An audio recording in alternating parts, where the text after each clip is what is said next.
देवियों सजनों भाई 14 अगस्त 15 अगस्त सबको मुबारक हो, मेरे देखने वालों को, मुझे सपोर्ट करने वालों को, मेरे प्यार करने वाले को। आज मैं एक टॉपिक लेके आया हूँ, अभिषेक वर्सेस साइम अयूब। एक तरफ भाई इंडिया का यंग टैलेंट, एक तरफ पाकिस्तान का यंग टैलेंट। बात करते हैं हम अपनी आवाम से, क्या कहेंगे सर? साइम अयूब एक तरफ और एक तरफ अभिषेक शर्मा, क्या कहेंगे दोनों में से सबसे तगड़ा तरीन, मैं कहता हूं धमाकेदार प्लेयर कौन सा है? साइम अयूब की बात की जाए, वो प्लेयर है जो छोटी लीगों के अंदर चलने वाला है। पीएसएल जैसे इंडिया की आईपीएल लीग है, ऐसे पाकिस्तान की पीएसएल लीग है, इन छोटी लीगों में चलने वाला है। अगर हम बात करें ना अभिषेक शर्मा की, वो इंटरनेशनल लेवल पे भी बड़ा, आईपीएल में देखें क्या उसने परफॉर्म किया, पर इंटरनेशनल लेवल पे भी उसने अपने आप को मनवाया। ये होता है असल प्लेयर, जब वो अपने स्टेडियम से निकल के बाहर इंटरनेशनल लेवल के मैचेस खेलता है ना, उसके अंदर परफॉर्म जो करता हुआ नजर आता है, उसी को हम बड़े प्लेयर का नाम दे सकते हैं। क्योंकि साइम अयूब की अगर बात की जाए तो वो जब भी बड़े मैचेस में हमने उसको चांस दिया है, इंतहाई गंदे तरीके से वो बंदा फ्लॉप हुआ है। पर अभिषेक शर्मा की बात की जाए तो उसने इंटरनेशनल लेवल पे भी इतने अच्छे तरीके से,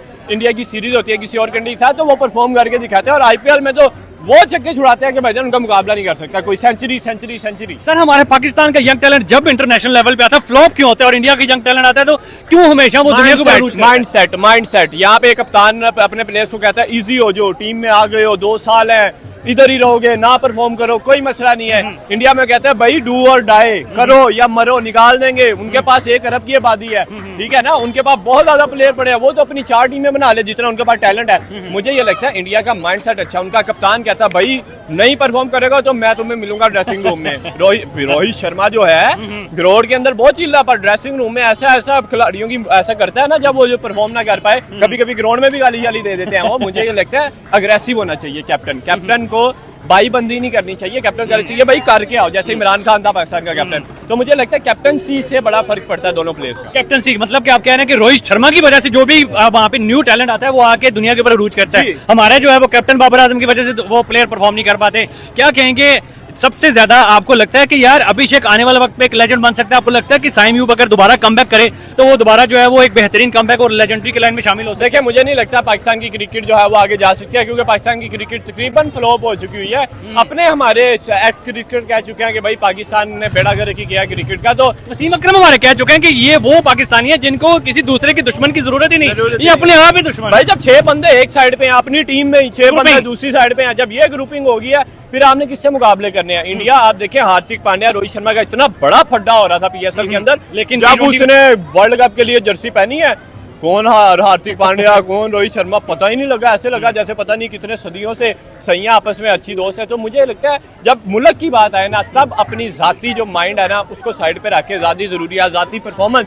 रोहित शर्मा 92 स्कोर पे आउट हो जाता था और उसने 8 स्कोर नहीं किया सेंचुरी बनाने में, ताकि अगला प्लेयर आके अच्छा परफॉर्म कर दे। बिल्कुल ऐसे। सर क्या कहेंगे कि साइम अयूब तो ठीक है, नहीं इसका साथ कंपैरिजन बनता, मुझे ये बताएं कि अभिषेक के साथ आजम खान कंपैरिजन करते हैं या कोई और हमारे शादाब खान, रिजवान का कर सकते हैं हम, किसी छोटे रिजवान तो एक जो है वो काफी टाइम से खेल रहे हैं। हम यंग टैलेंट की बात कर रहे हैं। यंग टैलेंट तो इंडिया पाकिस्तान के अंदर कोई ऐसा नहीं आएगा जो बैट अच्छा चल सकता हो, यंग टैलेंट तो कोई भी नहीं आया ऐसा। अभिषेक शर्मा का कंपैरिजन किसी यंग टैलेंट के साथ नहीं है, पाकिस्तानी किसी के साथ नहीं हो सकता। बॉलर का हम एक आधा कर सकते हैं इंडिया के साथ, अर्शदीप सिंह का कर सकते हैं, शहीन शाह के साथ कर सकते हैं, शहीन के साथ कर सकते हैं। तो ठीक है, बहुत टाइम के बाद उसने कमबैक किया, लेकिन उसका शहीन के साथ बनता है? बनता है सर, वो उसने विकेटें भी तो ली है ना, उसने परफॉर्म भी करके दिया। लेकिन अभी तो बड़ा फ्लॉप जा रहा है वो, अभी फ्लॉप जा रहा है। पर आप देखें कि एक बंदा बुमराह ही खड़े होकर सारा उड़ा के रख देता है जी, तो क्या जरूरत है उन्हें परफॉर्म करने? नहीं, अर्शदीप परफॉर्म कर रहा है लेकिन शहीन परफॉर्म नहीं कर रहा। शहीन की जो बात की जाए, शहीन पे भी वो कैप्टनसी वाला प्रेशर, माइंडसेट बदल दिया, ग्रुपिंग वाले के भूखे भी तो हैं फिर हमारे। सर ये कैप्टनसी की भूख ही जो है ना, यही आगे पीछे करके जाती है।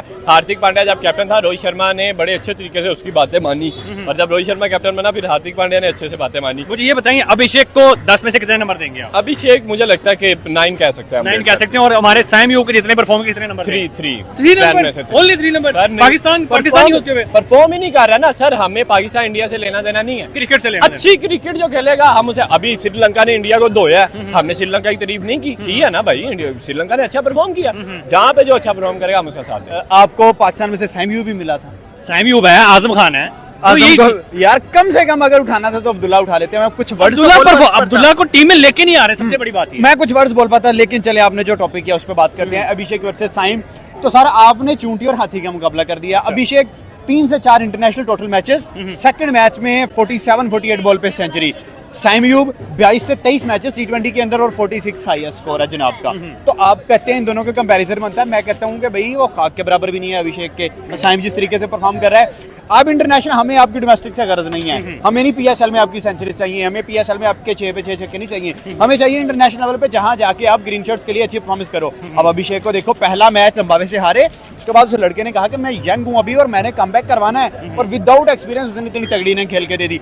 और आपके प्लेयर्स को इतना ज्यादा एक्सपोजर मिला, इतनी ज्यादा क्रिकेट मिली, उसके बावजूद नहीं खेल पा रहे। तो यार क्रिकेट में अगर आप कंपैरिजन करें तो इंडिया हमसे काफी ज्यादा ऊपर चला गया है और मजीद निकलता जा रहा है। सीनियर्स में भी देखें तो वो बहुत ऊपर जा चुके हैं, जूनियर्स में भी देखें जो यंग टैलेंट है वो भी जो है वो बहुत ऊपर जा चुके हैं। हमारी क्रिकेट क्यों दफन होकर रह गई है? यार यही रीजन है कि हम अपनी क्रिकेट पे काम नहीं कर रहे। हमारे आए तीसरे दिन चेयरमैन बदला है, हमारा तीसरे दिन आगे कुछ नया सर्किट हो रहा है, हमारा कोच वकार यूनुस जैसा फ्लॉप बंदा हमने दोबारा रख लिया है। उधर से देखें गौतम गंभीर जैसा बंदा, राहुल द्रविड़ जैसा बंदा, रवि शास्त्री जैसा एक बंदा है। पाकिस्तान जब अफगानिस्तान से ओडीआई वर्ल्ड कप 2023 में हारी तो यही वकार यूनुस इसने कहा था मैं आधा ऑस्ट्रेलियन हूं, मुझे कोई फर्क नहीं पड़ता।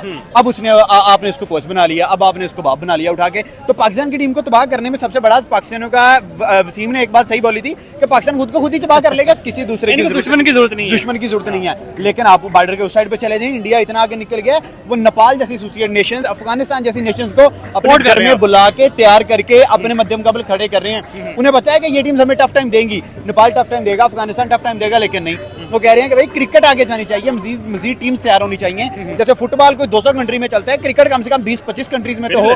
तो ये उनका स्टेप देखें और फिर कंपैरिजन मैं कहता हूं कि सर हमारी क्रिकेट उनकी क्रिकेट कंपैरिजन। एक तरफ अभिषेक, एक तरफ पाकिस्तान की पूरी टीम, किस प्लेयर का जो है वो अभिषेक के साथ कंपैरिजन बनता है? बाबर आजम को छोड़ दें आप, सीनियर प्लेयर रिजवान को छोड़ दें आप, किसी और प्लेयर का? यार I think so Abdullah Shafique team में नहीं है बात यार, अब हमारे टीम में वो जो टीम में इस टाइम शदाब हो गया, आजम खान, नहीं टीम में नहीं बनता। अब देखिए हम उस्मान खान को लेके आए, फ्लॉप प्लेयर था, वो तो नजर ही नहीं आया। हाँ नजर नहीं आया। फखर की बात करें वो थोड़ा सीनियर है, फखर से अभी अभिषेक का मुकाबला नहीं बनता, फखर सीनियर है।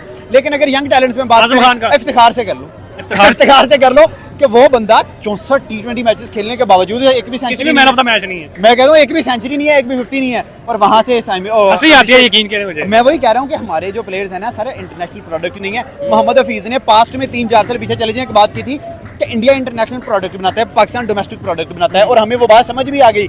मोहम्मद हारिस जैसा अच्छा लड़का, अब्दुल्ला जैसा अच्छा लड़का टीम में नहीं आ पा रहा, साइम जैसी पर्ची, आजम जैसी पर्ची, उस्मान खान जैसे बेतुके से बैट्समैन टीम में आई जा रहे हैं। तो आई थिंक सो यही फर्क है दोनों टीम्स के कल्चर में, दोनों टीम्स के क्राइटेरिया। सर आने वाले वक्त में क्या हम अभिषेक जैसा टैलेंट प्रोड्यूस कर सकते हैं, आशुतोष जैसा टैलेंट प्रोड्यूस कर सकते हैं, मयंक यादव जैसा टैलेंट प्रोड्यूस कर सकते हैं? सिर्फ एक हमारे पास शोएब अख्तर था जो कि ज्यादा स्पीड फेंकता, उसके बाद भूल गए हम कि भाई हमारा जो है वो पाकिस्तान जो है वो सबसे तेज स्पीड फेंकने वाला है। यार अगर हमें कोई लॉयल क्रिकेट बोर्ड मिल जाए, कोई अच्छा, जैसे चेयरमैन रमीज राजा आया था, उसने टीम बनाई थी, पता चला था कोई टीम है, इस तरह कोई चेयरमैन आया तो हम बना सकते हैं। एहसानुल्लाह बॉलर आपको याद होगा, कितनी जबरदस्त पेस थी, किधर लेकिन उसको जाया कर दिया, इंजरी की वजह से जाया कर दिया। पीसीबी ने उस पर इन्वेस्ट, मयंक को भी तो इंजरी हुई है ना, लेकिन वो रिकवर कर रहा है। बीसीसीआई ने उस पर इन्वेस्ट किया है, और जल्द वापस आ रहा है। आपने एहसानुल्लाह पे इन्वेस्ट ही नहीं किया, आपने नसीम शाह को भेज दिया बात करें इंग्लैंड रिहैब के लिए, वो भी तब जब उसका बाजू बिल्कुल फारग हो चुका था, जब एशिया कप के बाद वो बिल्कुल डेड हो गया। आपने एहसानुल्लाह को क्यों नहीं भेजा? आप उस पे इन्वेस्ट करो, एहसानुल्लाह आपको उसका डबल रिटर्न करके देगा। तो यार हमारा उनका कंपैरिजन नहीं है। आप देखें हमारा अरशद नदीम पिछले दिनों जेवलिन जीता है, वहां नीरज चोपड़ा बेशक सिल्वर जीता है। अब नीरज चोपड़ा पे देखें इन्वेस्ट इंडिया ने कितने किया है, 85 नए जेवलिन लेके दिए हैं नीरज चोपड़ा को, और अरशद नदीम के पास एक भी नहीं है। एक भी नहीं था, और हमारी जो है वो जाते नहीं है अरशद नदीम साहब कईयों के पास कि भाई मुझे 85,000 80,000 चाहिए, मैंने जामला लेना है, वो तक नहीं लेके। तो मैं यही कह रहा हूँ, अब जब जीत के सब उसके पाँव में पड़ गए। अब देखिए जेवलिन वुमेन्स क्रिकेट में आ जाएं आप, उनकी स्मृति मंदाना आपको टॉप रैंक्स में नजर आएगी, हमारी कोई प्लेयर नहीं है। तो यार वो अपने एथलीट्स पे इन्वेस्ट करते हैं, उनको पता है कि ये एथलीट्स उनको डबल ट्रिपल रिटर्न करके देंगे, और दे भी रहे हैं। दुनिया में सबसे बड़ा बोर्ड बीसीसीआई क्यों है? 18,000 करोड़ से ज्यादा मालियत है उनकी। तो वजह यही है कि भाई वो टीम पे लगाते हैं, टीम वापस रिटर्न करती है। अगर हम अपनी टीम पे लगाएं तो आई थिंक सो पाकिस्तान भी आगे बढ़ सकता है। चलें जी, 14 अगस्त 15 अगस्त एक तरफ पाकिस्तान आजाद हुआ, अगले दिन इंडिया आजाद हुआ, दोनों को भाई जश्न आजादी मुबारक हो। भी happy independence day. India versus Pakistan के दो यंगेस्ट प्लेयर्स का हम कंपैरिजन करेंगे कि कौन सबसे तगड़ा इस टाइम जो है वो ऊपर के सामने है। एक तरफ साइम अयूब है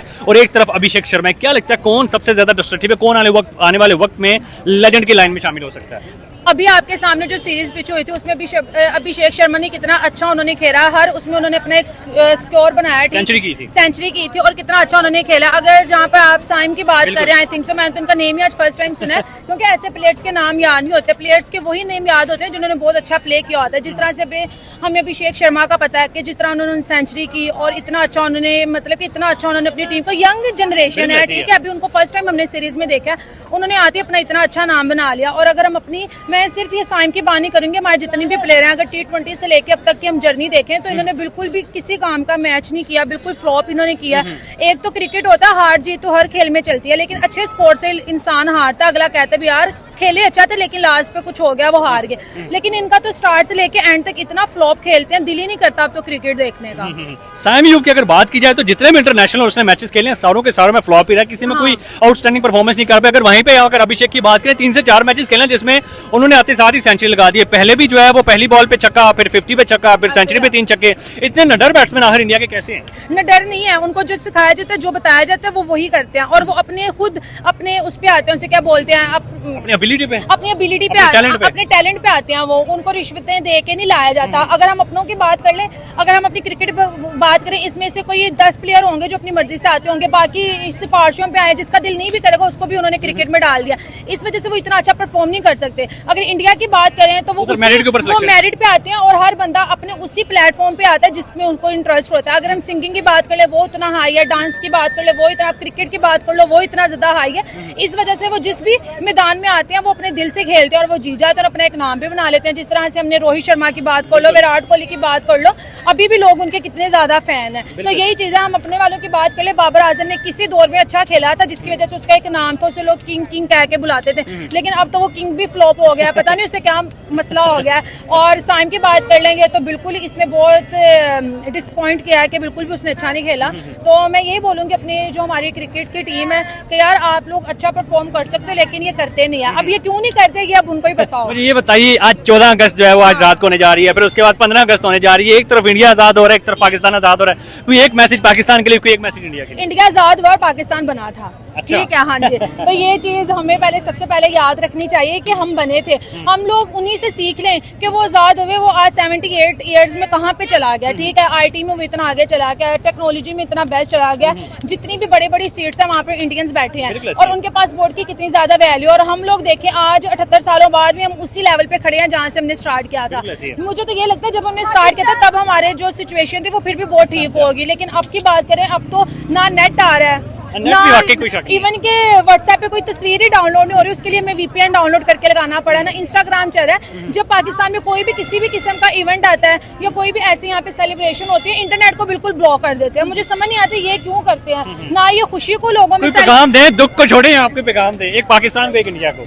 इंडिया को तो यही बोलूंगी कि जिस तरह से वो तरक्की करता जा रहा है वो और मजीद तरक्की करेगा, और पाकिस्तान को यही कहूंगी कि जिस तरह से आप लोग दिन ब दिन फ्लॉप होते जा रहे हो, हर चीज में आप लोगों का मतलब कि इतना स्टैंडर्ड नीचे गिरता जा रहा है। आप लोग थोड़ी सी मेहनत करो और अपने स्टैंडर्ड को थोड़ा सा मेंटेन करो।